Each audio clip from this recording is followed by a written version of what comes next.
ನಮಸ್ಕಾರ ಸ್ನೇಹಿತರೆ. ಕತ್ತಲೆ ಅಂದರೆ ನಮಗೆಲ್ಲ ಭಯ, ಬೆಳಕು ಅಂದರೆ ಅದೇನೋ ಒಂಥರ ಭರವಸೆ. ನಾವು ದಿನ ಬೆಳಗ್ಗೆದ್ದು ಸೂರ್ಯನ ನೋಡ್ತೀವಿ, ಸ್ವಿಚ್ ಹಾಕಿದ ತಕ್ಷಣ ಲೈಟ್ ಬರುತ್ತೆ. ಇದೆಲ್ಲ ನಮಗೆ ತುಂಬ ಕಾಮನ್ ಆಗಿರೋ ವಿಚಾರ. ಇವತ್ತು ಲೈಟ್ ಅಂದರೆ ಏನು ಅಂತ ಯಾರಾದರೂ ಕೇಳಿದ್ರೆ ಅದು ಹಾಗೆ ಇರೋದದು, ಬರುತ್ತಲ್ಲ, ಎಲ್ಲ ಕತ್ತಲು ಹೋಗ್ಬಿಟ್ಟು ಬೆಳಕಾಗತ್ತಲ್ಲ, ಅದೇ ಲೈಟು ಅಂತ ಹೇಳಿ ಸುಮ್ಮನೆ ಆಗ್ತೇವೆ. ಆದರೆ ಇಡೀ ಪ್ರಪಂಚದ ವಿಜ್ಞಾನಿಗಳು ಬೆಳಕು ಅಂದರೆ ಇಷ್ಟೇ, ಇದರಲ್ಲಿ ಹೊಸ್ತೇನು ಇಲ್ಲ, ಚಾಪ್ಟರ್ ಕ್ಲೋಸ್ ಅಂತ ಯೋಚನೆ ಮಾಡಿದ್ರು. ನಾವು ಮಾತ್ರ ಅಲ್ಲ, ಜಗತ್ತಿನ ವಿಜ್ಞಾನಿಗಳು ಕೂಡ. ಆದರೆ ಭಾರತದ ಒಬ್ಬ ವ್ಯಕ್ತಿ ಮಾತ್ರ ಇಲ್ಲ ಅಂತ ಹೇಳಿದ್ರು. ಈ ಬೆಳಕಿನ ಒಳಗಡೆ ಒಂದು ರಹಸ್ಯ ಇದೆ ಅಂತ ಹಠ ಹಿಡಿದ್ರು. ಬ್ರಿಟಿಷರು ಕೋಟಿ ಕೋಟಿ ಖರ್ಚು ಮಾಡಿ ಕಟ್ಟಿದ್ದ ದುಬಾರಿ ಲ್ಯಾಬ್ಗಳಿಗೆ ಸೆಡ್ಡು ಹೊಡೆದು ಬರೀ 200 ರೂಪಾಯಿ, ಹೌದು ಜಸ್ಟ್ 200 ರೂಪೀಸ್ ಬೆಲೆಯ ಒಂದು ಉಪಕರಣ ಹಿಡ್ಕೊಂಡು ಬೆಳಕಿನ ವರ್ತನೆಯ ಗುಟ್ಟನ್ನ ಭೇದಿಸಿ ಇಡೀ ಜಗತ್ತನ್ನೇ ಬೆರಗುಗೊಳಿಸಿದ್ರು. ಆ ಮೂಲಕ ಕತ್ತಲೆಯಲ್ಲಿದ್ದ ಭಾರತದ ವಿಜ್ಞಾನ ಲೋಕಕ್ಕೆ ನೊಬೆಲ್ ಅನ್ನೋ ಬೆಳ್ಳಿ ಚುಕ್ಕಿಯನ್ನು ತಂದುಕೊಟ್ರು ಆ ಮಾಂತ್ರಿಕ. ಅವರೇ ನಮ್ಮ ಹೆಮ್ಮೆಯ ಸರ್ ಸಿ.ವಿ. ರಾಮನ್. ಆದರೆ ಬೆಳಕಿನ ಹಿಂದೆ ಬಿದ್ದ ಈ ಬಾಲ ಮೇಧಾವಿಯ ಲೈಫ್ ಅಷ್ಟು ಸಿಂಪಲ್ ಆಗಿರಲಿಲ್ಲ. ಈ ನೊಬೆಲ್ ಪುರಸ್ಕೃತ ತಮ್ಮ ಜೀವನವನ್ನ ಆರಂಭ ಮಾಡಿದ್ದು ಸಾಮಾನ್ಯ ಆಗಿರಲಿಲ್ಲ. ಬನ್ನಿ ಸ್ನೇಹಿತರೆ, ಇವತ್ತಿನ ಲೀಡರ್ಸ್ ಎಪಿಸೋಡ್ನಲ್ಲಿ ಈ ವಿಜ್ಞಾನ ಲೋಕದ ಲೀಡರ್ ಸ್ಟೋರಿಯನ್ನ ನಾವು ತಿಳ್ಕೊಂಡ್ಬಿಡೋಣ.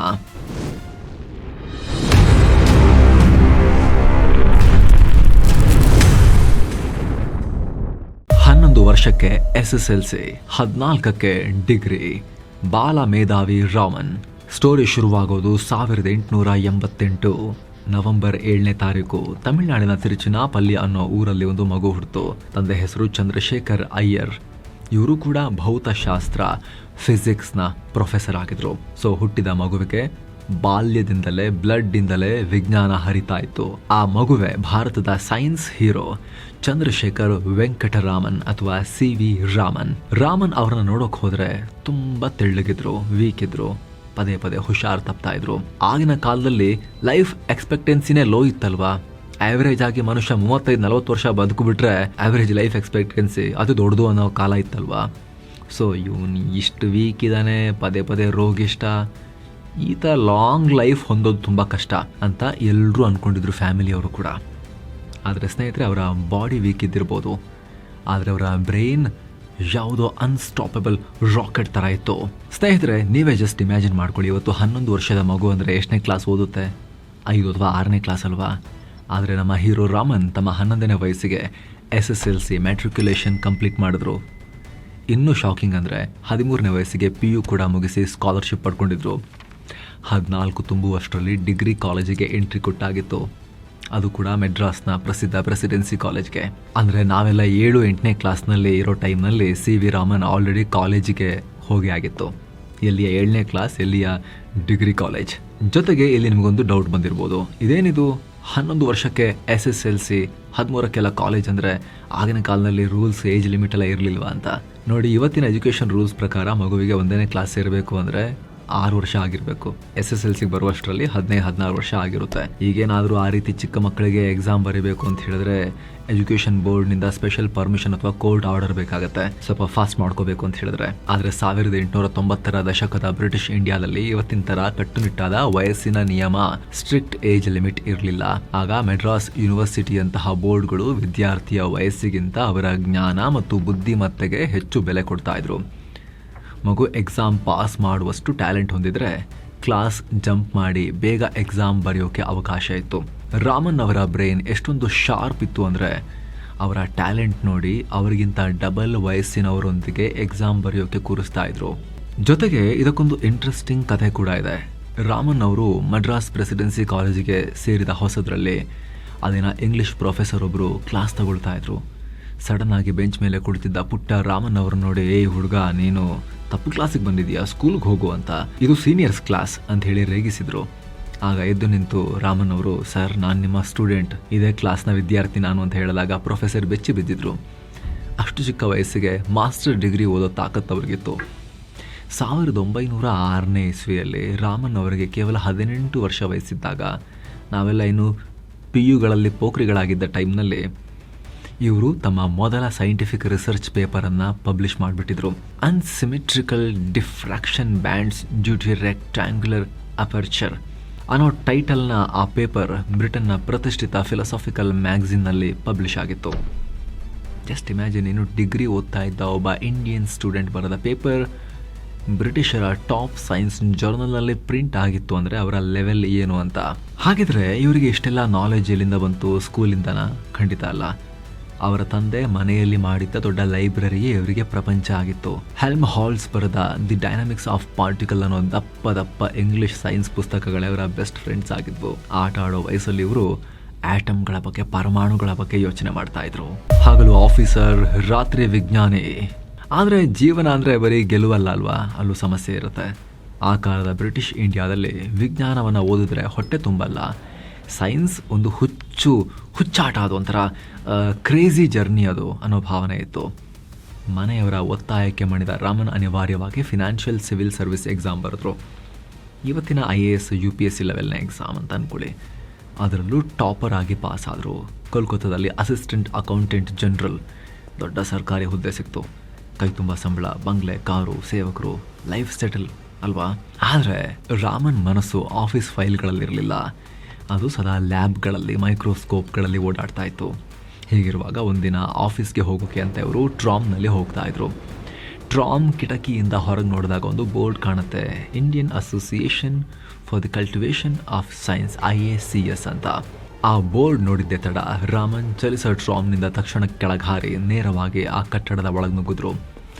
ಅಲ್ಲಿ ಅಮೃತ್ ಲಾಲ್ ಸಿ ಸರ್ಕಾರ್ ಅನ್ನೋರನ್ನ ಭೇಟಿಯಾಗಿ, ಸರ್, ನಾನು ಸರ್ಕಾರಿ ನೌಕರ, ಆದರೆ ನನಗೆ ಸೈನ್ಸ್ ಅಂದರೆ ಪ್ರಾಣ. ದಯವಿಟ್ಟು ನಿಮ್ಮ ಲ್ಯಾಬ್ನಲ್ಲಿ ನನಗೆ ಕೆಲಸ ಮಾಡೋಕ್ಕೆ, ನಾನು ಸಂಶೋಧನೆ ಮಾಡ್ತೀನಿ, ಲ್ಯಾಬ್ನಲ್ಲಿ ಜಾಗ ಕೊಡಿ ಅಂತ ಪರ್ಮಿಷನ್ ಕೇಳಿದ್ರು. ರಾಮನ್ ಅವರ ಆಸಕ್ತಿ ನೋಡಿ, ಅವರ ಪ್ರೊಫೈಲ್ ನೋಡಿ ಅಮೃತ್ ಲಾಲ್ ಕೂಡಲೇ ಒಪ್ಕೊಂಡ್ರು. ಅಲ್ಲಿಂದ ಶುರುವಾಯಿತು ಡಬಲ್ ಡ್ಯೂಟಿ. ರಾಮನ್ ಅವರ ಲೈಫ್ ಸ್ಟೈಲ್ ಹೇಗಿತ್ತು ಗೊತ್ತಾ? ಆಮೇಲೆ ಬೆಳಿಗ್ಗೆ 5:30ಕ್ಕೆ ಎದ್ದು ಲ್ಯಾಬ್ಗೆ ಹೋಗ್ತಾಯಿದ್ರು. 10 ಗಂಟೆಗೆ ಟಕ್ಕಂತ ರೆಡಿಯಾಗಿ ಆಮೇಲೆ ಆಫೀಸಿಗೆ ಹೋಗಿ ಸರ್ಕಾರಿ ಲೆಕ್ಕಪತ್ರ ನೋಡೋ ಖಡಕ್ ಆಫೀಸರ್ ಆಗ್ತಿದ್ರು. ಮತ್ತೆ ಸಂಜೆ 5 ಗಂಟೆಗೆ ಆಫೀಸ್ ಬಿಟ್ಟು ಪಟಾರಂತ ಓಡ್ ಹೋಗಿ ಲ್ಯಾಬ್ಗೆ ನುಗ್ತಾಯಿದ್ರು. ರಾತ್ರಿ 10 ಗಂಟೆವರೆಗೂ ರಿಸರ್ಚ್ ಮಾಡ್ತಿದ್ರು. ಭಾನುವಾರನೂ ರಜೆ ತಗೊಳ್ತಾ ಇರಲಿಲ್ಲ. ಫುಲ್ ಡೇ ಲ್ಯಾಬ್ನಲ್ಲೇ ಕಳೀತಾ ಇದ್ರು. ಎಷ್ಟು ದಿವಸ ಮಾಡಿದ್ರು? ಕೆಲವರು ಮಾಡ್ತಾರೆ ಜೋಶಲ್ಲಿ, 1 ದಿನ 2 ದಿನ ಮಾಡ್ತಾರೆ. ಅದಕ್ಕಿಂತ ಜಾಸ್ತಿ ದಿನ ಅವ್ರದ್ದು ಮೂವ್ ಆಗಲ್ಲ ಕಾಲಗಳು. ಬರೋಬ್ಬರಿ 10 ವರ್ಷಗಳ ಕಾಲ ಇವರು ಒಂದೇ ಒಂದು ದಿನ ರೆಸ್ಟ್ ತಗೊಳ್ಳದೆ ಡಬಲ್ ರೋಲ್ ನಿಭಾಯಿಸಿದರು. ಈ ಹುಚ್ಚುತನವೇ, ಈ ಹಠ ಮುಂದೆ ಇತಿಹಾಸ ಸೃಷ್ಟಿಸೋಕೆ ಕಾರಣ ಆಯಿತು. ಇತಿಹಾಸ ನಿರ್ಮಿಸಿದ ಆ ಒಂದು ಹಡಗು ಪ್ರಯಾಣ, ಅದು 1921ನೇ ಇಸವಿ. ರಾಮನ್ ಅವರು ಆಕ್ಸ್ಫರ್ಡ್ ಯೂನಿವರ್ಸಿಟಿಯಲ್ಲಿ ನಡೆದ ಒಂದು ಸಮ್ಮೇಳನ ಮುಗಿಸಿ ಲಂಡನ್ನಿಂದ ಭಾರತಕ್ಕೆ SS ನಾರ್ಕುಂಡ ಅನ್ನೋ ಹಡಗಲ್ಲಿ ವಾಪಸ್ ಬರ್ತಾ ಇದ್ರು. ಹಡಗಲ್ಲೇ ತಾನೇ ಅವಾಗೆಲ್ಲ ಜರ್ನಿ, ಎಲ್ಲ ಭೂಮಿಯ ಬೇರೆ ಬೇರೆ ಭಾಗಕ್ಕೆ. ಆಗ ಅವರು ಪ್ರಯಾಣ ಮಾಡ್ತಾ ಇದ್ದ ಜಾಗ ಮೆಡಿಟರೇನಿಯನ್ ಸಮುದ್ರ. ಹಡಗಿನ ಡೆಕ್ ಮೇಲೆ ನಿಂತು ಸಮುದ್ರವನ್ನು ನೋಡ್ತಾ ಇದ್ರು. ಆ ಸಮುದ್ರದ ಬಣ್ಣ ಎಂಥವರಿಗಾದರೂ ಮೈ ಮರೆಸುವಷ್ಟು ದಟ್ಟ ನೀಲಿಯಾಗಿ ಕಾಣ್ತಾ ಇತ್ತು. ಬೇರೆ ಯಾರೇ ಆಗಿದ್ರೆ, ವಾವ್, ವಾಟ್ ಎ ವ್ಯೂ, ಎಷ್ಟು ಚೆನ್ನಾಗಿದೆಯಲ್ಲ. ಇವಾಗಿನವರಾದರೆ ಮೊಬೈಲ್ ಹಿಡ್ಕೊಂಡು ಹಲ್ಲು ಬಿಡ್ಕೊಂಡು ಅದನ್ನು ರೆಕಾರ್ಡ್ ಮಾಡೋದ್ರಲ್ಲಿ ಬ್ಯುಸಿ ಆಗಿರ್ತಿದ್ರಲ್ವಾ. ಆದರೆ ರಾಮನ್ ತಲೆಯಲ್ಲಿ ಒಂದು ಪ್ರಶ್ನೆ ಕೊರೆಯೋಕ್ಕೆ ಶುರುವಾಯಿತು. ನೀರಿಗೆ ಬಣ್ಣ ಇಲ್ಲ, ಆದರೆ ಸಮುದ್ರ ಯಾಕೆ ಇಷ್ಟು ನೀಲಿ? ಇಲ್ಲಿಂದ ಬಂತು ಈ ಕಲರು? ಆಗಿನ ಕಾಲಕ್ಕೆ ಇಡೀ ಪ್ರಪಂಚದ ಸೈನ್ಸ್ ಗಾಡ್ ಫಾದರ್ ಥರ ಇದ್ದ ಪ್ರಸಿದ್ಧ ವಿಜ್ಞಾನಿ ಲಾರ್ಡ್ ರೇಲಿ ಒಂದು ಥಿಯರಿ ಕೊಟ್ಟಾಗಿತ್ತು. ಏನಂತ? ಸಮುದ್ರಕ್ಕೆ ಒಂದು ಸ್ವಂತ ಬಣ್ಣ ಇಲ್ಲ, ಅದು ಕನ್ನಡಿ ಇದ್ದ ಹಾಗೆ. ಆಕಾಶದ ನೀಲಿ ಬಣ್ಣ ಸಮುದ್ರದ ಮೇಲೆ ಬಿದ್ದು ರಿಫ್ಲೆಕ್ಷನ್ ಆಗುತ್ತೀರಿ, ಅದಕ್ಕೆ ನೀಲಿ ಅಂತ ಹೇಳಿದರು. ಇಡೀ ಜಗತ್ತು ಇದನ್ನು ನಂಬಿಟ್ಟಿತ್ತು. ಆದರೆ ರಾಮನ್ ಇಲ್ಲ ಇಲ್ಲ ಇಲ್ಲ ಇಲ್ಲ ಇದು ಏನೋ ಬೇರೆ ಇದೆ ಅಂತ ಹೇಳಿ ಥಿಂಕ್ ಮಾಡ್ತಾಯಿದ್ರು. ಇವ್ರೇನು ಮಾಡಿದ್ರು, ಹಡಗನ ಮೇಲೆ ನಿಂತಾಗ ಸಮುದ್ರ ನೋಡ್ತಾ ಅವ್ರ ಕೋಟ್ ಜೇಬಲ್ಲಿ ಒಂದು ನಿಕೋಲ್ ಪ್ರಿಸಮ್ ಅನ್ನೋ ಚಿಕ್ಕ ಉಪಕರಣ ಇತ್ತು. ಅದನ್ನು ತೆಗೆದು ಸಮುದ್ರವನ್ನು ನೋಡೋಕೆ ಶುರು ಮಾಡಿದ್ರು. ಇಲ್ಲಿ ಸಿಂಪಲ್ ಲಾಜಿಕ್ ಅಪ್ಲೈ ಮಾಡಿದ್ರು. ಒಂದು ವೇಳೆ ಸಮುದ್ರ ಕನ್ನಡಿ ಆಗಿದ್ರೆ ಅಥವಾ ಆಕಾಶದ ರಿಫ್ಲೆಕ್ಷನ್ ಆಗಿದ್ರೆ, ನಾವು ಪ್ರಿಸಮ್ ಮೂಲಕ ಒಂದು ಆ್ಯಂಗಲ್ನಲ್ಲಿ ನೋಡಿದಾಗ ಆ ರಿಫ್ಲೆಕ್ಷನ್ ಕಟ್ಟಾಗಿ ನೀಲಿ ಬಣ್ಣ ಮಾಯ ಆಗಬೇಕಾಗಿತ್ತು.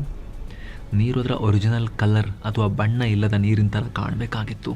ಆದರೆ ರಾಮನ್ ಅವರು ಪ್ರಿಸಮ್ನಲ್ಲಿ ನೋಡಿದ್ರೂ ಕೂಡ ಸಮುದ್ರ ಏನು ಗಾಢ ನೀಲಿ ಬಣ್ಣದಲ್ಲೇ ಕಾಣ್ತಾ ಇತ್ತು. ಅಲ್ಲೇ ಅವರಿಗೆ ಯುರೇಕಾ ಮೂಮೆಂಟ್ ಸಿಕ್ಕಿತು. ಇಲ್ಲ, ಲಾರ್ಡ್ ರೇಲಿ ಹೇಳಿರೋದು ಸುಳ್ಳು, ಲಾಯ್. ಇದು ಆಕಾಶದ ಬಣ್ಣ ರಿಫ್ಲೆಕ್ಷನ್ ಅಲ್ಲ. ಸಮುದ್ರದ ನೀರಿನ ಅಣುಗಳು ಸೂರ್ಯನ ಬೆಳಕನ್ನು ಚದುರಿಸ್ತಾ ಇವೆ. ವಾಟರ್ ಮಾಲಿಕ್ಯೂಲ್ಸ್ ಸನ್ಲೈಟನ್ನು ಸ್ಕ್ಯಾಟರ್ ಮಾಡ್ತಿವೆ. ಹಾಗಾಗಿ ಸಮುದ್ರ ನೀಲಿಯಾಗಿ ಕಾಣಿಸ್ತಾ ಇದೆ ಅಷ್ಟೇ ಅಂಥೇಳಿ ಹಡಗಲ್ಲಿ ಅವರು ಹೊಸ ಸಂಶೋಧನೆಯನ್ನೇ ಮಾಡಿಬಿಟ್ರು. ಡೆಕ್ ಮೇಲೆ ನಿಂತ್ಕೊಂಡು ಅವರ ಕ್ಯೂರಿಯಾಸಿಟಿ ಯಾವ ಲೆವೆಲ್ಗಿತ್ತು ಅಂದರೆ, ಹಡಗು ಆ ಸುದೀರ್ಘ ಸಮುದ್ರ ಜರ್ನಿ ಮುಗಿಸಿ ಮುಂಬೈಗೆ ತಲುಪುವಷ್ಟರಲ್ಲಿ ನಡು ಸಮುದ್ರದಲ್ಲೇ ಇದರ ಬಗ್ಗೆ ರಿಸರ್ಚ್ ಪೇಪರ್ ಬರೆದಾಗಿತ್ತು. ಬ್ರಿಟನ್ನ ಪ್ರತಿಷ್ಠಿತ ನೇಚರ್ ಮ್ಯಾಗಝಿನ್ಗೆ ಪೋಸ್ಟ್ ಕೂಡ ಮಾಡಿ ಆಯಿತು ಅವರು. ₹200 ಮ್ಯಾಜಿಕ್, ಭಾರತಕ್ಕೆ ಒಲಿದ ನೊಬೆಲ್ ಕಿರೀಟ. ನೆಕ್ಸ್ಟ್ ಅವರು ಭಾರತಕ್ಕೆ ಬಂದ ಕೂಡಲೇ ತಮ್ಮ ಸರ್ಕಾರಿ ಜಾಬ್ಗೆ ರಾಜೀನಾಮೆ ಕೊಟ್ಟರು. ವಿಜ್ಞಾನಕ್ಕಾಗಿ ಐಷಾರಾಮಿ ಜೀವನವನ್ನು ತ್ಯಾಗ ಮಾಡಿ ಹೈ ಪೊಸಿಷನ್ ಅಧಿಕಾರಿಯ ಹುದ್ದೆಯನ್ನು ಬಿಟ್ಟು ಕಡಿಮೆ ಸಂಬಳದ ಪ್ರೊಫೆಸರ್ ಕೆಲಸಕ್ಕೆ ಕಲ್ಕತ್ತಾ ಯೂನಿವರ್ಸಿಟಿಗೆ ಹೋಗಿ ಸೇರ್ಕೊಂಡ್ರು. ಅಲ್ಲಿ ನಿರಂತರ 7 ವರ್ಷಗಳ ತಪಸ್ಸು ನಡೀತು. ಬೆಳಕು ಹೇಗೆ ಚದುರುತ್ತೆ, ದ್ರವಗಳ ಮೇಲೆ ಬಿದ್ದಾಗ ಏನಾಗುತ್ತೆ, ಹೀಗೆ ಹಗಲು ರಾತ್ರಿ ಪ್ರಯೋಗ ಮಾಡಿ ರಾಮನ್ ಎಫೆಕ್ಟ್ನ ಕಂಡು ಹಿಡಿದು ಬಿಟ್ರು. ಅಷ್ಟಕ್ಕೂ ಏನಿದು ಸೈನ್ಸ್ನಲ್ಲಿ ತುಂಬ ತೂಕವನ್ನು ಹೊಂದಿರೋ ಟರ್ಮ್ ಆಗಿರೋ ದಿ ರಾಮನ್ ಎಫೆಕ್ಟ್. ನಿಮಗೊಂದು ಸಿಂಪಲ್ ಉದಾಹರಣೆ ಕೊಟ್ಟು ಹೇಳ್ತೀವಿ ಕೇಳಿ. ಒಂದು ಟೆನ್ನಿಸ್ ಬಾಲ್ ತಗೊಳ್ಳಿ, ಅದನ್ನು ಒಂದು ಗೋಡೆಗೆ ಎಸಿರಿ, ಏನಾಗುತ್ತೆ, ಅದೇ ಸ್ಪೀಡ್ನಲ್ಲಿ ಬಾಲ್ ವಾಪಸ್ ಬರುತ್ತೆ ಅಲ್ವಾ. ಇದನ್ನು ಎಲಾಸ್ಟಿಕ್ ಸ್ಕ್ಯಾಟರಿಂಗ್ ಅಂತ ಕರೀತಾರೆ. ಇಲ್ಲಿ ಬಾಲ್ನ ಶಕ್ತಿ ಚೇಂಜ್ ಆಗಲ್ಲ. ಬೆಳಕು ಕೂಡ ಹೀಗೇನೆ. ಬೆಳಕು ಯಾವುದಾದ್ರೊಂದು ವಸ್ತುವಿನ ಮೇಲೆ ಬಿದ್ದು ವಾಪಸ್ ಬಂದಾಗ ಅದರ ಎನರ್ಜಿ ಅಥವಾ ಬಣ್ಣ ಬದಲಾಗಲ್ಲ ಅಂತ ಇಡೀ ಜಗತ್ತು ಅಂದ್ಕೊಂಡಿತ್ತು. ಇದನ್ನು ವಿಜ್ಞಾನದಲ್ಲಿ ರೇಲಿ ಸ್ಕ್ಯಾಟ್ರಿಂಗ್ ಅಂತ ಕರೀತಾರೆ. ಆದರೆ ಅದೇ ಟೆನ್ನಿಸ್ ಬಾಲನ್ನು ಒಂದು ಸ್ಪ್ರಿಂಗ್ ಇರೋ ಬೆಡ್ ಮೇಲೆ ಅಥವಾ ಮೂವ್ ಆಗ್ತಿರೋ ಬ್ಯಾಟ್ಗೆ ಜೋರಾಗಿ ಹೊಡೆದ್ರೆ ಏನಾಗುತ್ತೆ, ಅದರ ಸ್ಪೀಡ್ ಚೇಂಜ್ ಆಗುತ್ತೆ. ಒಂದು ಸ್ಪೀಡ್ ಜಾಸ್ತಿ ಆಗ್ಬೋದು ಅಥವಾ ಕಮ್ಮಿನೂ ಆಗ್ಬೋದು. ಸೇಮ್ ಹೀಗೆ ಬೆಳಕಿನ ಕಿರಣ ಯಾವುದಾದ್ರೊಂದು ವಸ್ತುವಿನ ಮೇಲೆ, ಅದು ನೀರಾಗಲಿ ಅಥವಾ ಬೆನ್ಝೀನ್ ಆಗಿರಲಿ, ಅದರ ಮೇಲೆ ಬಿದ್ದಾಗ ಹೀಗೆ ಆಗುತ್ತೆ. ಆ ವಸ್ತುವಿನ ಅಣುಗಳು, ಮಾಲಿಕ್ಯೂಲ್ಸ್ ಬೆಳಕಿನ ಶಕ್ತಿಯನ್ನು ಸ್ವಲ್ಪ ಹೀರ್ಕೊಳ್ತವೆ ಅಥವಾ ತಮ್ಮ ಶಕ್ತಿಯನ್ನು ಬೆಳಕಿಗೆ ಸೇರಿಸ್ತವೆ. ಹೀಗೆ ಬೆಳಕಿನ ಶಕ್ತಿ ಹೆಚ್ಚು ಕಮ್ಮಿ ಆದಾಗ ಆಟೋಮ್ಯಾಟಿಕಲಿ ಆ ಬೆಳಕಿನ ಬಣ್ಣ, ವೇವ್ ಲೆಂತ್ ಕೂಡ ಬದಲಾಗ್ಬಿಡುತ್ತೆ. ಅಂದರೆ ಒಂದು ಬಣ್ಣದ ಬೆಳಕು ಒಳಗೆ ಹೋದರೆ ಚದುರಿ ಆಚೆ ಬರುವಾಗ ಸ್ವಲ್ಪ ಬೇರೆ ಬಣ್ಣಕ್ಕೆ ಟರ್ನ್ ಆಗಿರುತ್ತೆ. ಈ ಅದ್ಭುತವಾದ ಮ್ಯಾಜಿಕ್ಕನ್ನೇ ರಾಮನ್ ಎಫೆಕ್ಟ್ ಅಂತ ಕರೆಯೋದು. ಇದು ಇವಾಗ ಬಹಳ ಸಿಂಪಲ್ ಅಂತ ಅನ್ನಿಸ್ಬೋದು ನಿಮಗೆ, ಆದರೆ ಅವತ್ತು ಇದು ಜಗತ್ತಿನ ಅತಿ ದೊಡ್ಡ ರೇಸ್ ಆಗಿತ್ತು. ರಷ್ಯನ್ ವಿಜ್ಞಾನಿಗಳಾದ ಲ್ಯಾಂಡ್ಸ್ಬರ್ಗ್ ಮತ್ತು ಮ್ಯಾಂಡಲ್ಸ್ಟಮ್ ಕೂಡ ಇದೇ ರಿಸರ್ಚ್ ಮಾಡ್ತಾ ಇದ್ರು. ಆದರೆ ಅವರಿಗಿಂತ ಕೆಲವು ವಾರಗಳ ಮುಂಚೆ ಫೆಬ್ರವರಿ 28, 1928 ರಾಮನ್ ಇದನ್ನು ಜಗತ್ತಿಗೆ ಅನೌನ್ಸ್ ಮಾಡಿ ಗೆದ್ದುಬಿಟ್ರು. ಇಲ್ಲಿ ಇನ್ನೊಂದು ರೋಚಕ ವಿಚಾರ ಇದೆ. ಪಾಶ್ಚಿಮಾತ್ಯ ವಿಜ್ಞಾನಿಗಳು ಲಕ್ಷಾಂತರ $1 ಖರ್ಚು ಮಾಡ್ತಾ ಇದ್ದ ಟೈಮ್ನಲ್ಲಿ ರಾಮನ್ ಬಳಸಿದ ಉಪಕರಣ, ಮರ್ಕ್ಯೂರಿ ಲ್ಯಾಂಪ್, ಬೆನ್ಝೀನ್ ಮತ್ತು ಸ್ಪೆಕ್ಟ್ರೋಸ್ಕೋಪ್, ಒಟ್ಟು ಬೆಲೆ ₹200 ಅಂತ ಹೇಳಲಾಗುತ್ತೆ. ಅದು ಆಗಿನ ಕಾಲಕ್ಕೆ ತೀರಾ ಕಮ್ಮಿ ಅಮೌಂಟ್ ಏನಲ್ಲ. ₹200 ಅಂದರೆ ಇವತ್ತಿನ ಲೆಕ್ಕದಲ್ಲಿ ಒಂದು 5-6 ಲಕ್ಷ ರೂಪಾಯಿ ಆದರೂ ಕೂಡ ಮಿನಿಮಮ್ ಅದ್ರ ವ್ಯಾಲ್ಯೂ. ಆ ದುಡ್ಡಲ್ಲಿ ಬರೋ ಉಪಕರಣ ಹಿಡ್ಕೊಂಡು ನೊಬೆಲ್ ತಂದು ಕೊಡೋ ಸಂಶೋಧನೆ ಮಾಡಿದ್ರು ಅಂದರೆ ತಮಾಷೆಯ ವಿಚಾರ ಅಲ್ಲ. ಈಗಿನ ಕಾಲದಲ್ಲೂ ಇಡೀ ಜಗತ್ತಿನ ನಾಲೆಜ್ ಕೊಡುವಂತಹ ಸ್ಮಾರ್ಟ್ಫೋನ್ಸ್, ಲ್ಯಾಪ್ಟಾಪ್ಸ್ ಎಲ್ಲರ ಕೈಲೂ ಇದೆ. ನಿಮ್ಮ ಕೈಲೂ ಇದೆ, ನಮ್ಮ ಕೈಲೂ ಇದೆ, ಎಲ್ಲರ ಕೈಲಿದೆ. ಅದನ್ನ ಹಿಡ್ಕೊಂಡು ನಾವೇನು ಮಾಡ್ತಾ ಇದ್ದೀವಿ? ರೀಲ್ಸ್ ನೋಡ್ತಾ ಇದ್ದೀವ, ಟೈಮ್ ಪಾಸ್ ಮಾಡ್ತಿದ್ದೀವ, ಗೇಮ್ ಆಡ್ತಾ ಇದ್ದೀವ, ಸಂಶೋಧನೆ ಮಾಡ್ತಾ ಇದ್ದೀವ? ಅದು ಕೂಡ ಕನ್ಸಿಡರ್ ಮಾಡಬೇಕಾಗಿರೋ ವಿಚಾರ. ಓಕೆ, ನೆಕ್ಸ್ಟ್ ನಿಮ್ಮ ತಲೆಯಲ್ಲೊಂದು ಪ್ರಶ್ನೆ ಬಂದಿರುತ್ತೆ. ಸರಿ, ಲೈಟ್ ಬಣ್ಣ ಚೇಂಜ್ ಆಗುತ್ತೆ, ಇದರಿಂದ ಜನರಿಗೆ ಏನು ಲಾಭ ಅಂತ. ನಿಜ ಹೇಳಬೇಕು ಅಂದರೆ 1928ರಲ್ಲಿ ರಾಮನ್ ಅವರು ಇದನ್ನು ಕಂಡುಹಿಡಿದಾಗ ಎಷ್ಟೋ ಜನ ಈ ಮಾಡೋ ಕೆಲಸ ಇಲ್ವಾ ಅಂಥೇಳಿ ಮೂಗು ಮುರಿದಿದ್ರು. ಯಾಕಂದರೆ ಆ ಕಾಲದಲ್ಲಿ ಪವರ್ಫುಲ್ ಆದ ಲೇಸರ್ ಇರಲಿಲ್ಲ. ನಾರ್ಮಲ್ ಲೈಟ್ನಲ್ಲಿ ಈ ಬಣ್ಣ ಬದಲಾಗೋದನ್ನು ಪತ್ತೆ ಹಚ್ಚೋದು ತುಂಬ ಕಷ್ಟ ಇತ್ತು. ಆದರೆ ಯಾವಾಗ 1960ರಲ್ಲಿ ಲೇಸರ್ ಕಂಡುಹಿಡಿದ್ರು, ರಾಮನ್ ಎಫೆಕ್ಟ್ ಸೈನ್ಸ್ನ ದೊಡ್ಡ ಬ್ರಹ್ಮಾಸ್ತ್ರ ಆಯಿತು, ಮನುಕುಲದ ದೊಡ್ಡ ಬ್ರಹ್ಮಾಸ್ತ್ರ ಆಯಿತು. ಇವತ್ತು ಈ ರಾಮನ್ ಎಫೆಕ್ಟ್ ಎಲ್ಲೆಲ್ಲಿ ಯೂಸ್ ಆಗ್ತಿದೆ ಗೊತ್ತಾ ನಿಮಗೆ ಸ್ನೇಹಿತರೆ? ನಮಗೆಲ್ಲ ಹೇಗೆ ಬೆರಳಚ್ಚು ಅಥವಾ ಫಿಂಗರ್ ಪ್ರಿಂಟ್ ಇರುತ್ತೋ ಅದೇ ರೀತಿ ಪ್ರಪಂಚದಲ್ಲಿರೋ ಪ್ರತಿಯೊಂದು ವಸ್ತುವಿಗೂ, ಕೆಮಿಕಲ್ಗೂ ಅದರದೇ ಆದ ಬೆಳಕಿನ ಫಿಂಗರ್ ಪ್ರಿಂಟ್ ಇರುತ್ತೆ. ಅಂದರೆ ಲೇಸರ್ ಲೈಟನ್ನು ಯಾವುದಾದ್ರೊಂದು ವಸ್ತುವಿನ ಮೇಲೆ ಬಿಟ್ಟಾಗ ಅದು ಯಾವ ಬಣ್ಣಕ್ಕೆ ಬದಲಾಗುತ್ತೆ ಅನ್ನೋದನ್ನು ಕ್ಯಾಲ್ಕುಲೇಟ್ ಮಾಡಿ ಆ ವಸ್ತು ಯಾವುದು ಅಂತ ನಾವೇ ಮುಟ್ಟದೆ ಹಾಗೇನೆ ಜಡ್ಜ್ ಮಾಡ್ಬೋದು. ಇದರ ಪವರ್ ಎಷ್ಟಿದೆ ಅಂದರೆ ಇವತ್ತು ಏರ್ಪೋರ್ಟ್ಗಳಲ್ಲಿ ಲಗೇಜ್ ಬ್ಯಾಗ್ ಒಳಗಡೆ ನಶೆ ಅಥವಾ ಸ್ಫೋಟಕವನ್ನು ತಗೊಂಡು ಹೋಗ್ತಾ ಇದ್ರೆ ಬ್ಯಾಗ್ ಓಪನ್ ಮಾಡ್ದೇನೆ ಬರೀ ಒಂದು ಸ್ಕ್ಯಾನರ್ ಲೈಟ್ ಹಾಯಿಸಿ ಒಳಗಿರೋದು ನಶಾ ಪದಾರ್ಥ, ಸ್ಫೋಟಕ ಅಂತೆಲ್ಲ ಪತ್ತೆ ಹಚ್ಚೋಕ್ಕಾಗತ್ತೆ. ಅಷ್ಟೇ ಯಾಕೆ, ಹಾಸ್ಪಿಟಲ್ನಲ್ಲಿ ರೋಗಿಯ ದೇಹದಲ್ಲಿರೋದು ನಾರ್ಮಲ್ ಸೆಲ್ಸ್ ಅಥವಾ ಕ್ಯಾನ್ಸರ್ ಸೆಲ್ಸ್ ಅಂತ ನಿಖರವಾಗಿ ಪತ್ತೆ ಹಚ್ಚೋಕ್ಕೂ ಕೂಡ ರಾಮನ್ ಎಫೆಕ್ಟ್ ಯೂಸ್ ಆಗ್ತಾ ಇದೆ. ರಾಮನ್ ಅವರಿಗೆ ಈ ಸಂಶೋಧನೆ ಬಗ್ಗೆ ಎಷ್ಟೊಂದು ಕಾನ್ಫಿಡೆನ್ಸ್ ಇತ್ತು ಅಂದರೆ 1930ರಲ್ಲಿ ನೊಬೆಲ್ ಪ್ರಶಸ್ತಿ ಅನೌನ್ಸ್ ಆಗೋದು ನವೆಂಬರ್ ತಿಂಗಳಲ್ಲಿ, ಆದರೆ ಇವರು ಜುಲೈ ತಿಂಗಳಲ್ಲೇ ಸ್ವೀಡನ್ಗೆ ಹೋಗೋಕೆ ಟಿಕೆಟ್ ಬುಕ್ ಮಾಡಿ ಆಗಿತ್ತು. ನನಗೆ ಇದಕ್ಕೆ ನೊಬೆಲ್ ಸಿಕ್ಕೇ ಸಿಗುತ್ತೆ ಅನ್ನೋದವರ ಗ್ಯಾರಂಟಿ ಆಗಿತ್ತು. ಅಂದುಕೊಂಡಂತೆ ನೊಬೆಲ್ ಸಿಕ್ತು. ಏಷ್ಯಾದಲ್ಲೇ ಸೈನ್ಸ್ಗೆ ನೊಬೆಲ್ ಪಡೆದ ಮೊದಲ ವ್ಯಕ್ತಿ ಆದ್ರು ಅವರು. ಆ ಪ್ರಶಸ್ತಿ ತಗೊಳ್ಳುವಾಗ ರಾಮನ್ ಅವರ ಕಣ್ಣಂಚಲ್ಲಿ ನೀರಿತ್ತು. ಯಾಕೆ ಗೊತ್ತಾ ಸ್ನೇಹಿತರೆ, ಸಮಾರಂಭದಲ್ಲಿ ರಾಮನ್ ಅವರು ಕುಳಿತಿದ್ದ ಕುರ್ಚಿಯ ಮೇಲೆ ಬ್ರಿಟಿಷರ ಯೂನಿಯನ್ ಜಾಕ್ ಬಾವುಟ ಹಾರಾಡ್ತಿತ್ತು. ಇದನ್ನು ನೋಡಿ ರಾಮನ್ ಅವರು ನನ್ನ ಸೈನ್ಸ್ ಗೆಲ್ತು, ಆದರೆ ನನ್ನ ದೇಶ ಗೆದ್ದಿಲ್ಲ, ಸೋತಿದೆ. ನಮಗೇನಾದರೂ ಸ್ವಂತ ಕಂಟ್ರಿ ಇದ್ದಿದ್ರೆ, ಭಾರತಕ್ಕೆ ಸ್ವಾತಂತ್ರ್ಯ ಇದ್ದಿದ್ರೆ ಇವತ್ತು ಇಲ್ಲಿ ಭಾರತದ ಫ್ಲ್ಯಾಗ್ ಹಾರಾಡ್ತಿತ್ತು, ಬ್ರಿಟಿಷ್ ಧ್ವಜ ಅಲ್ಲ ಅಂಥೇಳಿ ಕಣ್ಣೀರು ಹಾಕಿದ್ರು. ದೇಶ ಪ್ರೇಮಿಯಾಗಿದ್ರು ಅವರು. ಅವರ ಈ ದೇಶ ಪ್ರೇಮ ಮತ್ತು ಸಾಧನೆಗೆ ತಕ್ಕ ಪ್ರತಿಫಲ ಸ್ವತಂತ್ರ ಭಾರತದಲ್ಲಿ ಸಿಕ್ತು. 1954ರಲ್ಲಿ ಭಾರತ ಸರ್ಕಾರ ತನ್ನ ಅತ್ಯುನ್ನತ ಗೌರವ ಭಾರತ ರತ್ನವನ್ನು ಸ್ಥಾಪನೆ ಮಾಡಿತು. ವಿಶೇಷ ಅಂದರೆ ಈ ಪ್ರಶಸ್ತಿಯನ್ನು ಪಡೆದ ಮೊದಲ 3 ಗಣ್ಯರಲ್ಲಿ ನಮ್ಮ CV ರಾಮನ್ ಕೂಡ ಒಬ್ಬರು. ಬೆಂಗಳೂರಲ್ಲಿ ಟಾಟಾ ವರ್ಸಸ್ ರಾಮನ್. ಸ್ನೇಹಿತರೆ, CV ರಾಮನ್ ಅವರು ಮತ್ತು ಬೆಂಗಳೂರಿಗೆ ವಿಶೇಷ ಕನೆಕ್ಷನ್ ಇತ್ತು. 1933ರಲ್ಲಿ ರಾಮನ್ ಅವರು ಬೆಂಗಳೂರಿನ ಪ್ರತಿಷ್ಠಿತ ಇಂಡಿಯನ್ ಇನ್ಸ್ಟಿಟ್ಯೂಟ್ ಆಫ್ ಸೈನ್ಸ್ಗೆ ಮೊದಲ ಭಾರತೀಯ ಡೈರೆಕ್ಟರ್ ಆಗಿ ಬಂದರು. ಆದರೆ ಅಲ್ಲಿ ಅವರಿಗೆ ಹೂವಿನ ಹಾಸಿಗೆ ಇರಲಿಲ್ಲ, ಮುಳ್ಳಿನ ದಾರಿ ಕಾದಿತ್ತು. ರಾಮನ್ ಅವರು ಪ್ಯೂರ್ ಸೈನ್ಸ್ ಬೇಕು ಅಂತ ಹೇಳ್ತಾ ಇದ್ರು.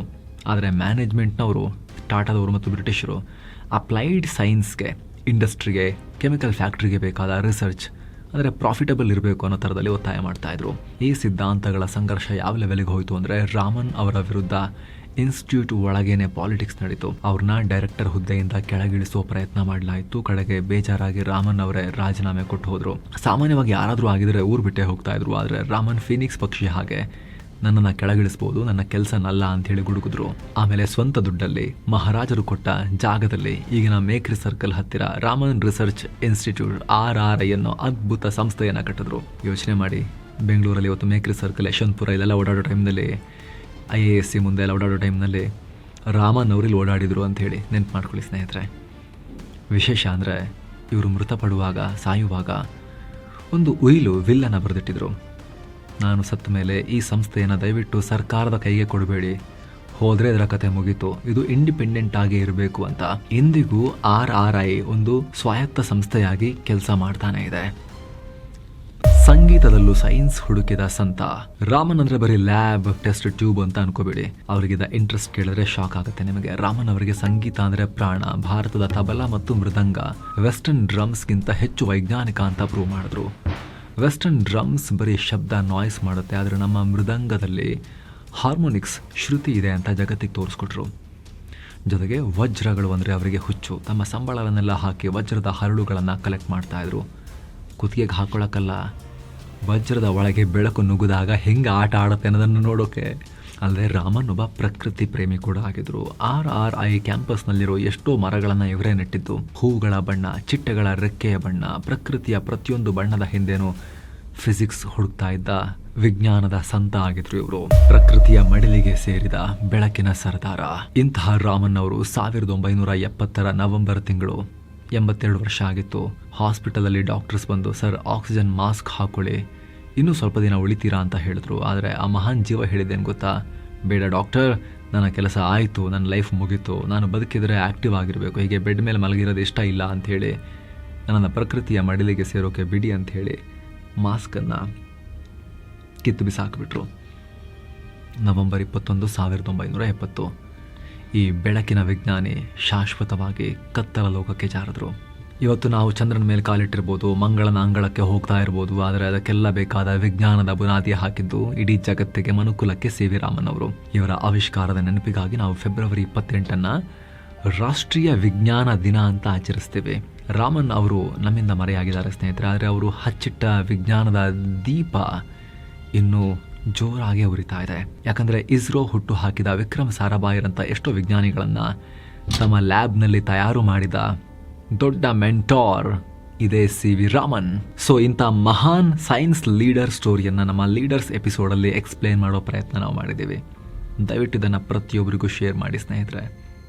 ಇದರಲ್ಲಿ ಸ್ಫೂರ್ತಿ ಇದೆ, ಇದರಲ್ಲಿ ಲೈಫ್ ಇದೆ, ಇದರಲ್ಲಿ ಹಸಿವು ಇದೆ, ಸಾಧನೆಯ ಹಸಿವಿದೆ, ಇದರಲ್ಲಿ ಕಮಿಟ್ಮೆಂಟ್ ಇದೆ. ತುಂಬ ಜನರ ಜೀವನವನ್ನೇ ಬದಲಾಯಿಸಬಲ್ಲ ಎಸೆನ್ಸ್ ಇದೆ ಸ್ಟೋರಿಯಲ್ಲಿ. ದಯವಿಟ್ಟು ಪ್ರತಿಯೊಬ್ಬರಿಗೂ ಶೇರ್ ಮಾಡಿ.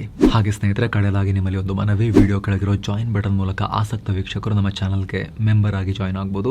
ಹಲವಾರು member only videos already publish ಆಗಿದ್ದಾವೆ, ಮುಂದೆ ಕೂಡ ಪಬ್ಲಿಷ್ ಆಗ್ತವೆ. ಮೆಂಬರ್ಗಳಿಗೆ ಮಾತ್ರ ಸೀಮಿತ ಆಗಿರುತ್ತೆ, ಅದನ್ನು ನೀವು ಕೂಡ ನೋಡೋಕೆ ಶುರು ಮಾಡ್ಬೋದು. ಹಾಗೂ ಸ್ನೇಹಿತರೆ, ಇದೇ ರೀತಿ ಹಲವಾರು ವಿಡಿಯೋಗಳ ಅರ್ಲಿ ಆಕ್ಸೆಸ್ ಪಡಿಬೋದು, ಮೆಂಬರ್ಸ್ಗೆ ಫಸ್ಟ್ ಸಿಗುತ್ತೆ. ಜೊತೆಗೆ ನಮ್ಮ ಇಂತಹ ಪ್ರಯತ್ನಕ್ಕೆ ನೀವು ಸಪೋರ್ಟ್ ಮಾಡಿದ ಹಾಗೂ ಕೂಡ ಆಗುತ್ತೆ. ಆಸಕ್ತರು ವಿಡಿಯೋ ಕೆಳಗಿರೋ ಜಾಯಿನ್ ಬಟನ್ ಚೆಕ್ ಮಾಡಿ ಸ್ನೇಹಿತರೆ. ಮತ್ತೆ ಭೇಟಿ ಆಗ್ತಿರೋಣ. ನಮಸ್ಕಾರ.